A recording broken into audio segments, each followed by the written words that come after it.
कैसे हो दोस्तों। मैं Shubhankar Pandey, achieve target with Shubhankar channel में आपका स्वागत होगा।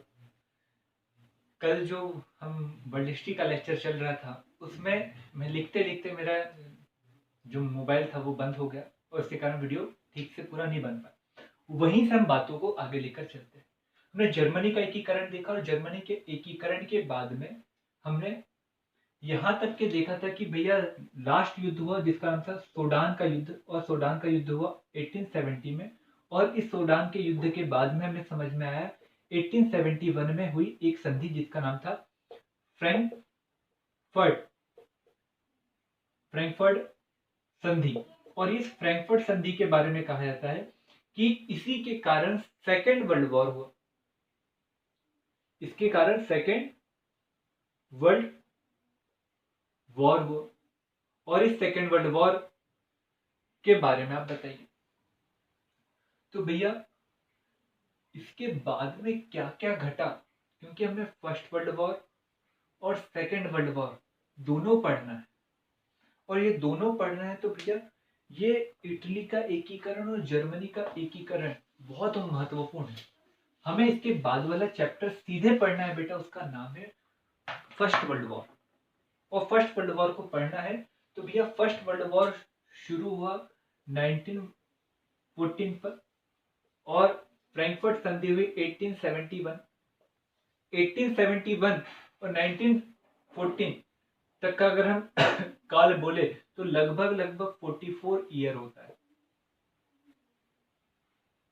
अब ये जो 44 ईयर रहता है, ये 44 ईयर का इतिहास क्या रहा, तो आज हमारे देश हमारे लेक्चर में इस 44 ईयर का हम थोड़ा इतिहास जानने की कोशिश करेंगे। और यही कहलाता है जर्मनी के एकीकरण का प्रभाव। जर्मनी के एकीकरण का प्रभाव क्या हुआ। अब आपको हम फिर से थोड़ी सी पीछे बातें बताते। जर्मनी और फ्रांस के बीच में ये कौन है, ए कौन है फ्रांस, बी कौन है जर्मनी, है ना। ये जर्मनी और ये था फ्रांस। और फ्रांस और जर्मनी के बीच में 1870 में जो युद्ध हुआ, उस युद्ध के बाद में जो 1871 में जो फ्रैंकफर्ट संधि हुई, इस फ्रैंकफर्ट संधि के माध्यम से जर्मनी के द्वारा, किसके द्वारा बेटा, जर्मनी के द्वारा फ्रांस का अपमान किया गया। फ्रांस के प्रमुख खनिज संसाधन संपन्न क्षेत्र एल्सस, लॉरेंस पर जर्मनी ने अधिकार किया।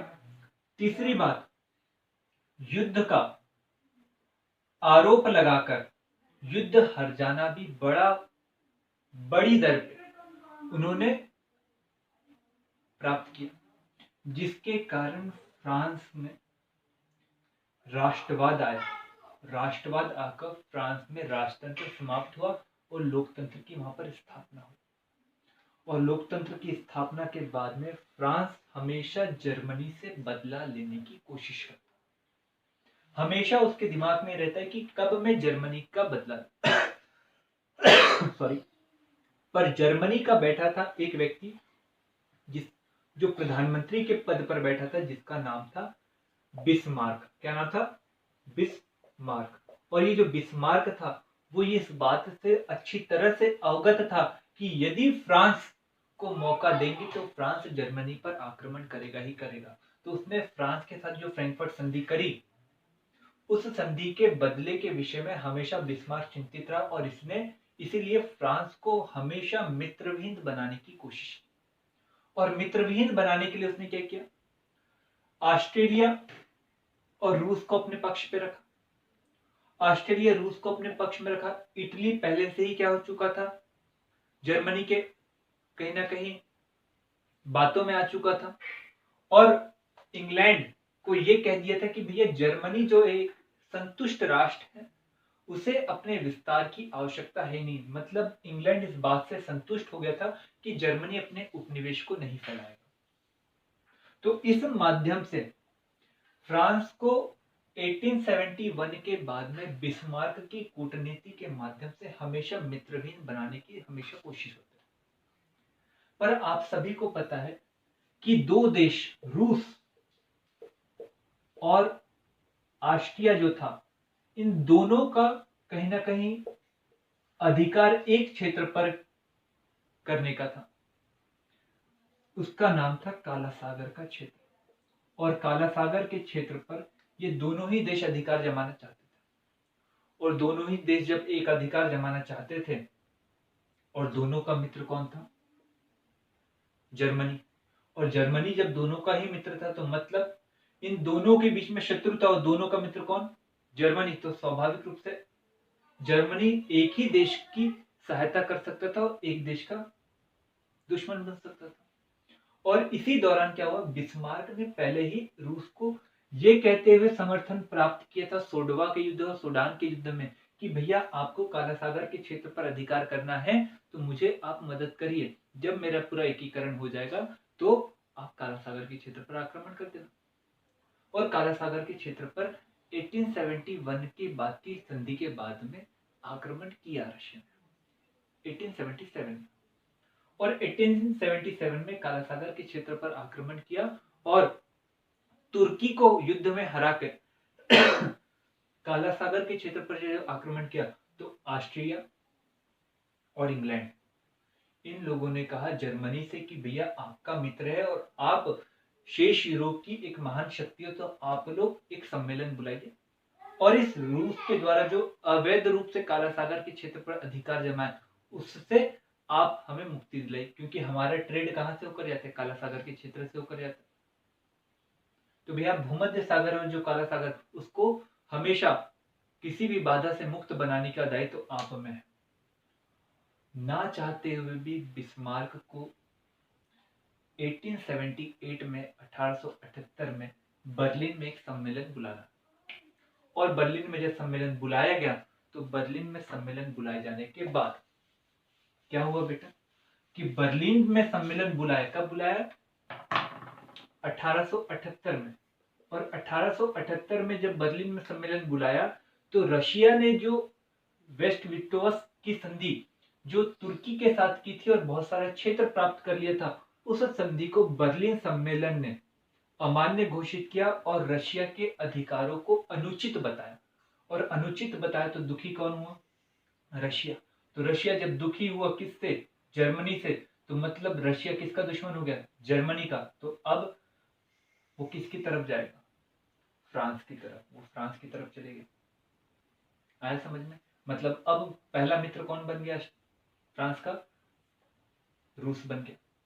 दूसरी बात क्या हुई इस सम्मेलन में ऑस्ट्रिया जो था, उस ऑस्ट्रिया को रूस के द्वारा जीते गए कई सारे क्षेत्रों को दे दिया, और बाल्कन क्षेत्र जो था, उस क्षेत्र पर ऑस्ट्रेलिया का अधिकार हो गया। बाल्कन क्षेत्र मतलब एडियाटिक सागर के साथ वाला, उस क्षेत्र से लगे हुए कई सारे क्षेत्र दे दिया, और देने के बाद में वहां पर अधिकार हो गया ऑस्ट्रेलिया का। और वहां पर एक जनजाति रहती थी, जिस जनजाति का नाम था सर्व जनजाति। और सर्व जनजाति लगातार अपने आप को इसके बाद में स्वतंत्र करने की कोशिश करने लगी, और स्वतंत्र करने की कोशिश में रशिया के द्वारा हमेशा इनकी स्वतंत्रता का मुकदमा हमेशा उठाया गया, बातें हमेशा उठाई गई। इस सम्मेलन में एक चीज समझ में आ गई कि अब फ्रांस का एक मित्र बन गया जिसका नाम है रशिया, और अब जर्मनी को पता चल गया कि रशिया अब उसकी तरफ चल गया, तो मेरा मित्र कौन हो गया? ऑस्ट्रिया। मतलब जर्मनी ऑस्ट्रिया के बीच में संबंध अच्छे हो गए, साथ में इटली भी आ गया। ये तीन गुट बन गए, और रूस और फ्रांस एक गुट बन गया। इसी दौरान क्या हुआ, 1890 के करीब करीब बिस्मार्क ने पद से त्यागपत्र दिया, और पद से त्यागपत्र देने के बाद में यहीं से जर्मनी का काला काल शुरू हो गया, क्योंकि हर बात बिस्मार्क को पता थी कि भैया किसके साथ मैंने कौन सी संधि की है, और इसी के कारण हमेशा जर्मनी शक्तिशाली बना भी रहा और हमेशा शांति का वातावरण बना के रखा, और फ्रांस को हमेशा मित्रविन बनाते रहा। पर जैसे ही बिस्मार्क ने त्यागपत्र दिया और नया चांसलर आया, साथ में नया शासक भी जब आया जर्मनी का, और केसर जो शासक था जिसका नाम आया था विलियम केसर, उसने कहा कि मुझे भी सूरज के नीचे जमीन चाहिए। जब उसके द्वारा कहा कि मुझे भी सूरज के नीचे जमीन चाहिए, तो सूरज के विषय में कहावत किसके लिए थी? इंग्लैंड के लिए थी, क्योंकि इंग्लैंड के बारे में कहा जाता था कि कभी भी इनका सूर्यास्त होता ही नहीं, इतने उपनिवेश है, हमेशा इनके साम्राज्य में रोशनी ही रोशनी रहती है। मतलब अब सूरज के नीचे जमीन चाहिए, तो मतलब किसके साम्राज्य में जमीन चाहिए? इंग्लैंड के साम्राज्य में जमीन चाहिए। तो मतलब अब इंग्लैंड दुखी हुआ, किससे दुखी हुआ? जर्मनी से। तो मतलब इंग्लैंड जर्मनी से दुखी हुआ, तो दुश्मन किसका हुआ? जर्मनी का। तो मित्र किसका होगा? फ्रांस का। तो अब ये तीन देश एक हो गए। कौन कौन? इंग्लैंड, फ्रांस, रशिया, ये तीन एक तरफ हो गए। जर्मनी, ऑस्ट्रेलिया और इटली एक तरफ हो गए। इस दौरान इसके बाद में लगातार घटनाओं का क्रम चलता चलेगा, और घटनाओं का क्रम चलने के बाद में आपको दिखाई देगा कि लोगों में धीरे धीरे, शासकों में बिस्मार्क की कूटनीति और गुप्त संधि के कारण अविश्वास ज्यादा पैदा होते चलेगा, और अविश्वास ज्यादा पैदा होने के कारण प्रथम विश्व युद्ध की कुछ न कुछ घटनाएं हमें दिखाई दी।